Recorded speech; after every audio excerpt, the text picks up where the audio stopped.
بسم اللہ الرحمن الرحیم۔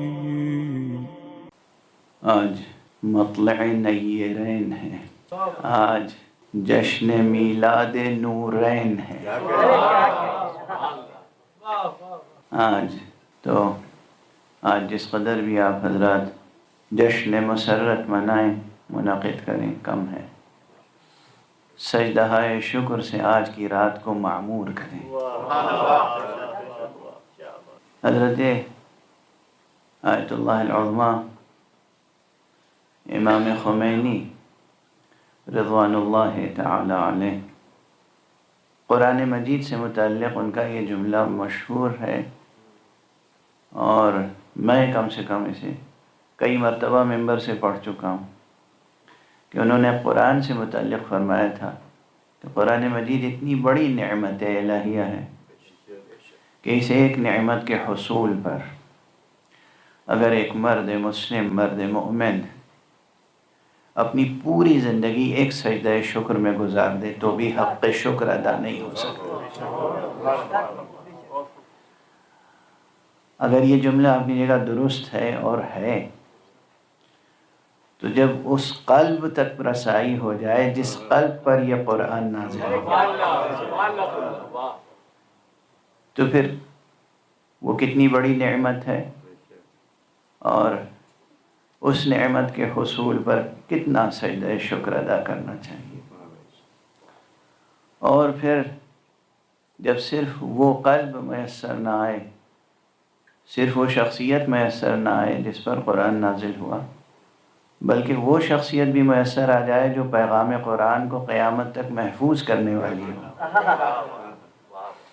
تو گویا نعمتوں کا مجمع ہے۔ تو اس نعمتوں کے مجمع پر، اجتماع نعمات الہیہ پر بندگان خدا جتنا بھی شکر کا سجدہ ادا کریں کم ہے۔ یہ اور بات ہے کہ جو شرعی مرسوم سجدہ ہے، اس سجدے کا معین، متعین اور اہم ترین، بارز ترین مصداق ہے، لیکن سجدے کے مصداق اور بھی ہیں۔ کبھی ایسا ماحول ہو کہ بظاہر پیشانی نہ جھکے لیکن دل جھکا ہوا، وہ بھی سجدہ ہے۔ اور انسان کا جو باطنی وجود ہے وہ سراپا سجدہ بنا ہوا ہو۔ سجدے کی کیفیت میں خشوع، خضوع، اظہار تشکر اور روح کے اظہار تشکر کا وسیلہ اس دنیا میں سب سے زیادہ نمایاں وسیلہ سخن ہے۔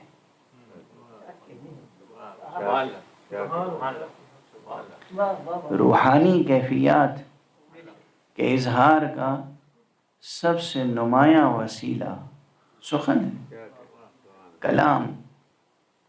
اگر ہم اپنا کلام بھی پورے شعور، پوری ارادت، پوری عقیدت، پورے یقین اور جذبہ ادائے شکر سے کلام بھی کریں تو وہ بھی شکر ہے، وہ بھی سجدہ شکر ہے۔ سجدہ قلم ہے، سجدہ سخن ہے، سجدہ سخن ہے، سجدہ قلم ہے۔ اور اس کی شان میں اگر سجدہ قلم نہ ہوگا تو کس کی شان میں ہوگا؟ جس کی نعت لکھنے سے پہلے خدا نے نون والقلم کہہ کر قلم کی قسم کہی۔ اسی میں تو ہے بسم اللہ الرحمن الرحیم، نون والقلم وما یسطرون، اور اس کے بعد سورہ آگے بڑھا تو کیا کہا؟ اسی میں ہے کہ ما انت بنعمت ربک بمجنون وانک لعلی خلق عظیم۔ اے حبیب، بالتحقیق بے شک آپ ہی خلق عظیم پر فائز ہیں۔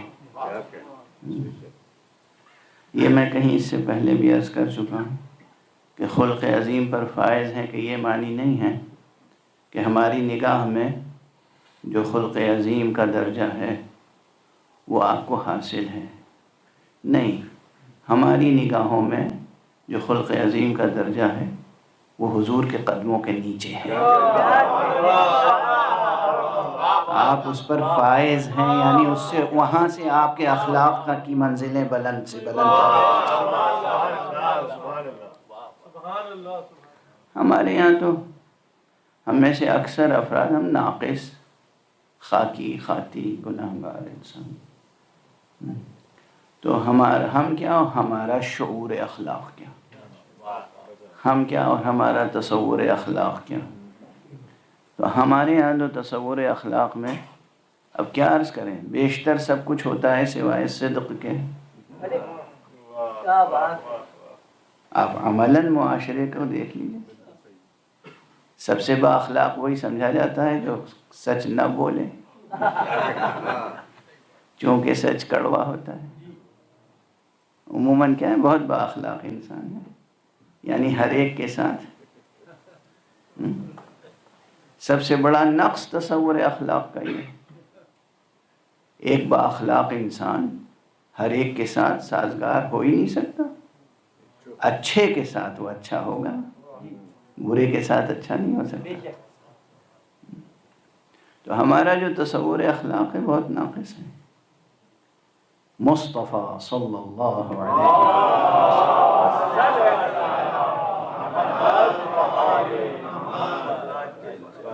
وہ ہیں کہ جن کی ذات گرامی خود سرچشمہ حقیقت اخلاق ہے.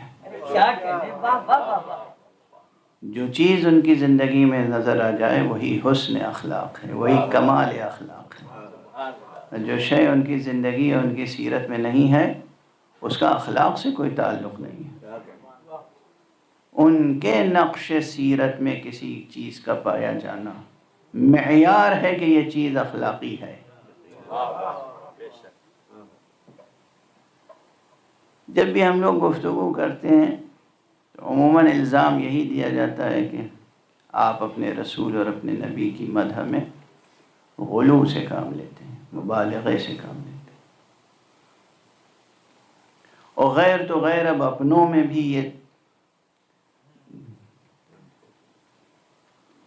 یہ باتیں زبان پر لے آتے ہیں لوگ کہ غلو سے کام لیتے ہیں. لیکن میں عرض کرتا ہوں، بہت کوئی جذباتی تقریر نہیں ہے، خدا کی قسم. آدم تائیں دم تاریخ کا مطالعہ کر لیجیے. اس آسمان کے نیچے اور اس زمین کے اوپر اور اس سورج کی روشنی میں کوئی شخصیت خاک پائے مصطفیٰ تک بھی نہیں پہنچتی. اس بیان سے اگر کوئی مستثنا ہے تو بس وہ ہیں جنہیں حضور خود اٹھا کے اپنے دوش پہ بیٹھا لیا. خدا کی قسم، خدا کی قسم، اس کائنات میں کوئی نہیں ہے جو خاک قدم مصطفیٰ کے برابر ہو سوائے ان کے جنہیں مصطفیٰ خود اس خاک سے اٹھا کے اپنے دامن میں بیٹھا لیا، اپنے ہاتھوں سے اٹھا کے اپنے شانے پہ بیٹھا لیں. اور یہ فہرست معلوم ہے بہت گنی ہوئی ہے، ایک ہاتھ کی 5 انگلیوں سے متجاوز نہیں ہے. صلوات پڑھ دیجیے محمد والے.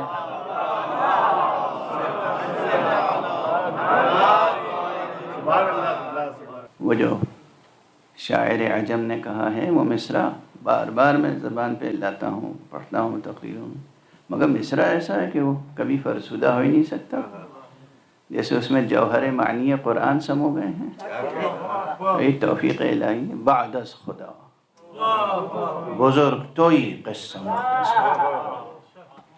خدا کے بعد اگر بزرگ ترین کوئی شخصیت ہے تو وہ ذات گرامی ہے محمد عربی صلی اللہ علیہ وسلم.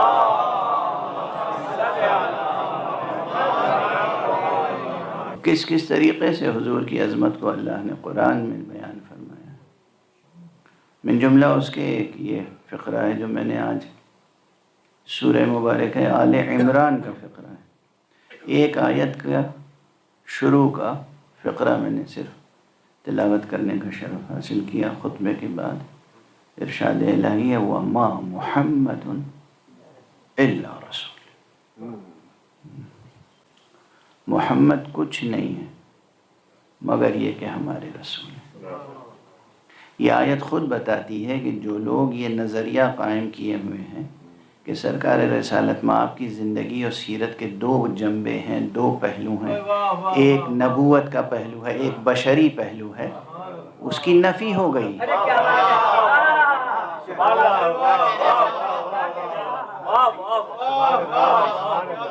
کوئی کتنا ہی بڑا مفکر ہو کہ حضور کی ایک شخصیت وہ تھی جو بحیثیت رسول تھی، ایک شخصیت وہ تھی کہ جو بحیثیت انسان تھی، بحیثیت بشر تھی۔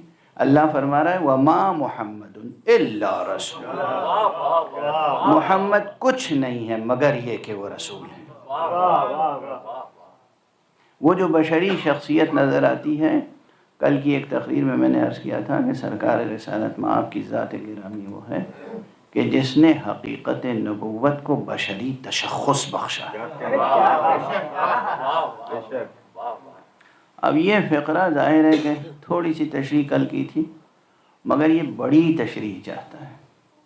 حقیقت نبوت کا بشری تشخص، حقیقت بشری کا انسانی تشخص، یہ بھی فکر انسانی کی ایک بہت بڑی مشکل تھی اور بہت سو کے لیے اب بھی ہے کہ وہ حقیقت وحی کو سمجھیں کہ کیا ہے، حقیقت نبوت کو سمجھیں کہ وہ کیا ہے۔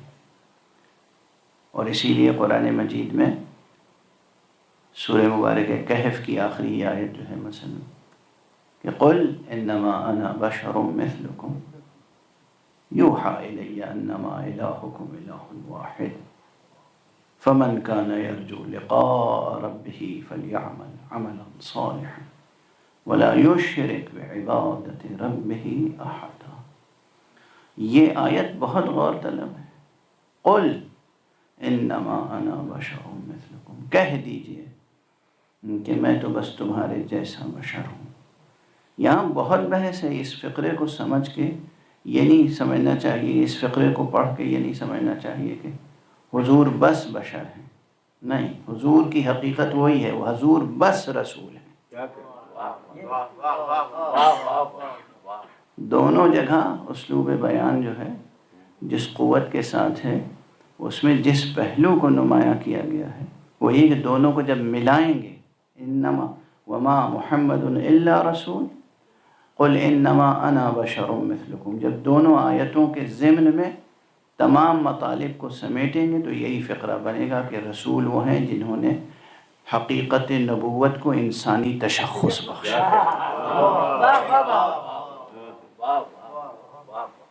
اس لیے ارشاد الہی وما محمد الا رسول، محمد کچھ نہیں ہے مگر رسول ہے۔ آپ کی ہر ادا پیغام الہی کی حامل ہوتی ہے، آپ کا تبسم بھی رسالت بدامہ ہوتا ہے، آپ کے اشک اس میں بھی رسالت ہے، آپ کا تبسم اس میں بھی رسالت ہے، آپ کا قیام وہ بھی رسالت ہے، آپ کا قعود وہ بھی رسالت ہے، اگر آپ بچوں کے ساتھ کھیل رہے ہوں تو وہ بھی رسالت ہے، آپ بچوں کو اپنے شانے پہ بٹھا رہے ہوں تو وہ بھی رسالت ہے۔ آپ کی زندگی کا ہر لمحہ رسالت بدامہ ہے، اور اسی لیے یہ ترکیب ہے تو فارسی لیکن مجھے بہت عزیز ہے۔ دو ترکیبیں، دو ادبی ترکیبیں جو مجھے بہت عزیز ہیں۔ ایک ہے رسالت مآب۔ مآب کے معنی کیا ہے سمجھتے ہیں آپ؟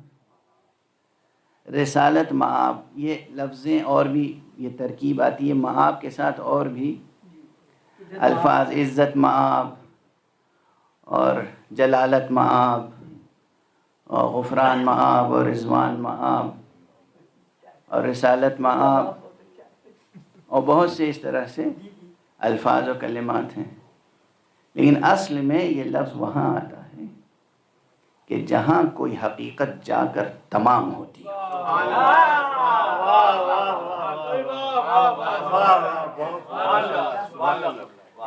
اسی لیے غیر معصومین کے لیے یہ لفظیں مجھے بہت اچھی نہیں لگتی کہ آپ کسی ایک عام آدمی کو کہیں فضیلت مآب، فضیلتیں اس پہ جا کے تمام ہو رہی ہیں، نہیں، ہرگز نہیں۔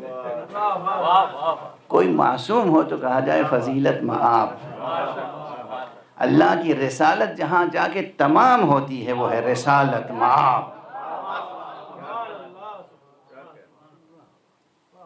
چونکہ یہاں ماشاءاللہ شعر و ادب کا ذوق رکھنے والی ایک پوری انجمن بیٹھی ہوئی ہے، تو اس لیے میں کبھی کبھی یہ وضاحتیں ضروری سمجھتا ہوں کہ الفاظ کی ترکیب اور الفاظ کی اور ترکیبوں کی تأسیس، اس پر بھی تحقیق جاری رہے، مطالعہ جاری رہے کہ لفظ نکلا کہاں سے ہے، یہ ترکیب آئی کہاں سے، اس کے اصل معنی کیا تھے، اور جو اس کا صحیح استعمال ہے وہی ہو۔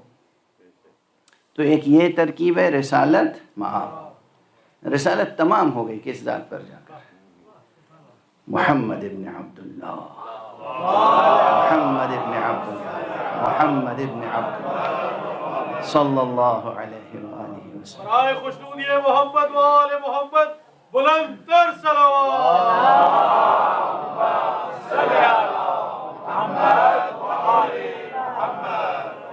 اور دیکھیں نبوت کو الوہیت سے کتنے فاصلے پر رکھ کے سمجھایا ہے۔ محمد ابن عبداللہ، ایک صلوات پڑھیے نا محمد۔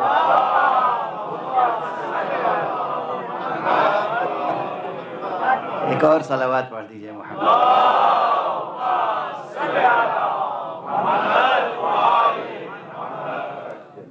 کوئی یہ نہ کہے، دیکھیے وہاں جو مسئلہ تھا کیا تھا، یہ جو برہمنوں کا فلسفہ ہے، ادھوری رہ گئی بات۔ وہ تو ان کا نعرہ تھا، میں نے جواب دے دیا۔ ان کے یہاں نبوت نہیں ہے، پھر کیا ہے؟ الوہیت ہی الوہیت ہے۔ وہ اللہ جو ہے وہ ایشور نراکار نرگن، وہ ایشور جو ہے اس میں تنزلات پیدا ہوتے ہیں۔ یہ تنزلات وہاں سے صوفیوں میں بھی آ گئی ہے یہ اصطلاح، جس کے ہم قائل نہیں ہیں۔ تنزلات ہیں تو وہ اوتار بنتا ہے۔ جب اللہ بشری شکل میں ظاہر ہوتا ہے تو کیا ہوتا ہے؟ اوتار، یعنی دراصل نبی نہیں ہوتا، وہ خدا ہی ہوتا ہے، اسی لیے اسی کی پرستش شروع ہو جاتی ہے۔ اس فاصلے کو کس طرح مینٹین کیا گیا ہے، نبوت کو محمد ابن عبداللہ میں رکھا۔ ایک صلوات پڑھیے محمد۔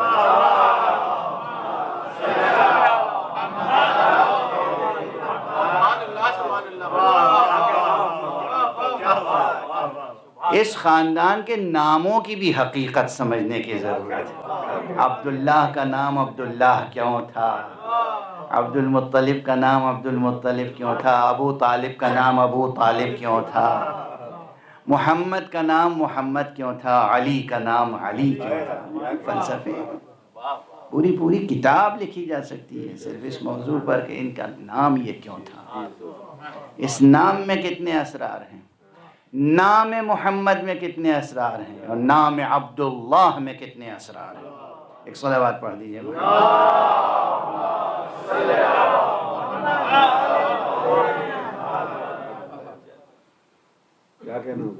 یہ ہم بھی کہتے ہیں یہ مظہر صفات حق ہیں، مگر یہ نہیں کہ اللہ سبحانہ و تعالی پیکر محمد میں ظاہر ہوا۔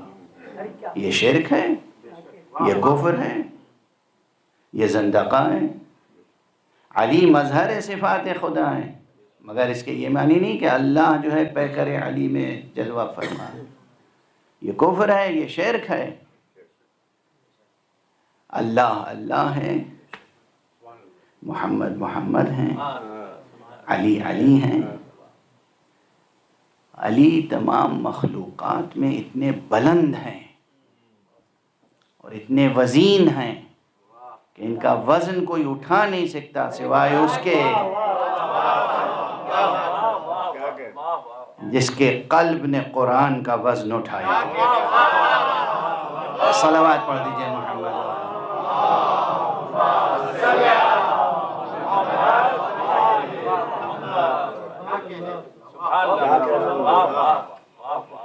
علی بہت بلند ہے، جس جس طرح میں نے عرض کیا کہ پوری کائنات میں کوئی ایسا نہیں ہے جو خاک قدم مصطفیٰ تک پہنچ سکتا ہو، اسی طرح کوئی ایسا نہیں ہے جو خاک قدم علی تک پہنچ سکتا ہے. کوئی نہیں ہے، کوئی نہیں ہے، کوئی نہیں ہے، کہیں سے کہیں تک کوئی نہیں. علی علی ہیں، محمد محمد ہیں، مگر یہ دونوں عبداللہ ہیں اور یہ دونوں ابن عبداللہ ہیں. اللہ کے بندے کے فرزند، اللہ کی عظمت، توحید کی عظمت. ایک توحید کی عظمت سمجھانے ہی کے لیے تو مصطفیٰ کو اللہ نے عالم نور سے اس عالم خاک میں بھیجا تھا، اللہ کی عظمت کو سمجھانے کے لیے. اگر اللہ اپنے مخلوقات کے لیے کسی مخلوق کے پیکر میں ظاہر ہو سکتا تو پھر یقیناً نبوت کی ضرورت نہ تھی. پھر نہ آدم آتے، نہ نوح آتے، نہ ابراہیم آتے، نہ موسیٰ آتے، نہ عیسیٰ آتے، کوئی نہیں آتا. لیکن اللہ سبحانہ و تعالیٰ اپنے مخلوقات میں سے کسی مخلوق کے پیکر میں ظاہر نہیں ہو سکتا. ہر مخلوق اس کے خالق ہونے پہ گواہی دیتی ہے، مگر وہ خالق کسی مخلوق کے پیکر میں ظاہر نہیں ہو سکتا. اس لیے اس نے اپنے مخلوقات میں سے ان کو چنا جو اس عظمت تک پہنچ سکیں، اس عظمت کے حامل ہوں، جہاں سے وہ خالق اور مخلوق کے درمیان رشتہ پیدا کر سکیں، خالق کو مخلوق سے روشناس کر سکیں اور مخلوق کو خالق سے روشناس کر سکیں، خالق کا پیغام مخلوق تک پہنچا سکیں اور مخلوق کی عبادتیں، مخلوق کی توبہ، مخلوق کی دعا، مخلوق کی مناجات رب تک پہنچا سکیں. ہم اس قابل ہیں کہ ہمارے سجدے بارگاہ خدا بندی میں پہنچ جائیں. ہمارے سجدے اس لائق ہیں، ہمارا قیام اس لائق ہے، ہمارا رکوع، ہمارا سجود، ہماری دعا اس لائق ہے، ہماری اس گناہگار زبان سے نکلنے والے الفاظ اس لائق ہیں کہ سامع مشیت تک پہنچ سکیں. میں تو اپنے نفس کا تجربہ بتا رہا ہوں، اپنی روح کا تجربہ. کوئی ایسا شخص جس کے بارے میں مجھے معلوم ہو کہ یہ محمد اور آل محمد کا احترام نہیں کرتا، اس کی آواز تک سننے کا دل نہیں چاہتا. آواز مکروہ معلوم ہوتی ہے، مکروہ. خدا کی قسم کھا کے منبر پہ کہہ رہا ہوں، چاہے وہ کتنی ہی سریلی آواز میں گاتا ہو یا بجاتا ہو، معاف کیجیے گا، چاہے وہ کتنی ہی خوش لہن آواز رکھتا ہو اور کیسے ہی خطبے دیتا ہو، کیسی ہی تقریریں کرتا ہو، کیسے ہی درس دیتا ہو، اگر مجھے یہ معلوم ہے کہ یہ شخص محمد اور آل محمد کا احترام نہیں کرتا تو اس کی آواز بھی مکروہ معلوم ہوتی ہے، سننے کا دل نہیں چاہتا، چہرہ دیکھنے کا دل نہیں چاہتا. یہ میری کیفیت ہے. اب اتنے گناہ کرنے والے ہماری آواز اللہ کیسے سننا چاہے گا؟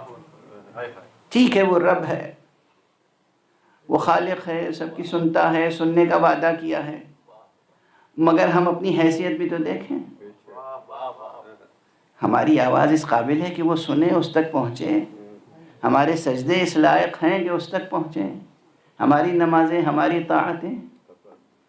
یہ محمد مصطفیٰ جیسے بندے ہیں جن کے توسل سے، جن کے توسط سے ہماری بندگی اس تک پہنچتی ہے. عین توسل. محمد و آل محمد بلند تر صلوات.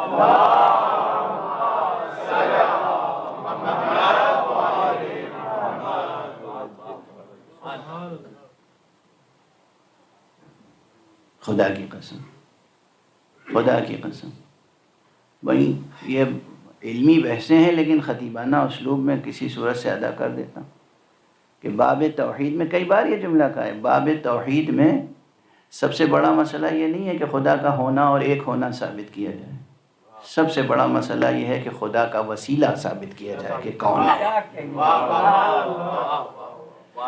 یہ دریافت کیا جائے، یہ ڈسکور کیا جائے کہ وسیلہ کون ہے حق تک پہنچنے کا اور پہنچانے کا۔ اگر یہ بحث نہ ہو اہم، اور یہی وہ اساس ہے میرے علم کلام کے نظام میں، یہی وہ اساس ہے جس سے نبوت ثابت ہوتی ہے۔ جب ہم خدا تک پہنچنے کا وسیلہ اور خدا کی معرفت کا وسیلہ تلاش کرتے ہیں تو نبوت سامنے آتی ہے۔ جب نبوت کی حفاظت کا مسئلہ آتا ہے تو ولایت سامنے آتی ہے۔